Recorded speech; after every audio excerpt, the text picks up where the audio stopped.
Kolkata night রাইডার্সের 2025 আইপিএলের জন্য নতুন অধিনায়ক কে হবে সেই নিয়ে এখনো কোনো ঘোষণা করা হয়নি। তবে জানা যাচ্ছে আগামী কয়েকদিনের মধ্যেই এই বিষয়ে চূড়ান্ত সিদ্ধান্ত নেওয়া হতে পারে। তবে গত বছর আইপিএলে কেকেআরকে নেতৃত্ব দিয়েছিলেন শ্রেয়স আয়ার। তবে এবছর কেকেআরে নেই আয়ার, এবার পাঞ্জাব কিংসকে নেতৃত্ব দেবেন তিনি। এবার ডিফেন্ডিং চ্যাম্পিয়ন হিসাবে খেলতে নামবে কলকাতা নাইট রাইডার্স। তাই ঠিক অধিনায়ক বেছে নেওয়াটা খুবই গুরুত্বপূর্ণ।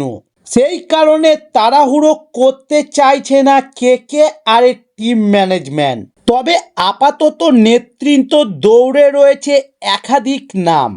তবে সবচেয়ে চর্চিত নাম হচ্ছে দুটি, একজন হলেন ভেঙ্কটেশ আয়ার এবং দ্বিতীয় জন হলেন অজিঙ্ক্য রাহানে। তবে এই দুইজন ক্রিকেটারই ঘরোয়া ক্রিকেটে দুর্দান্ত ফর্মে ছিলেন।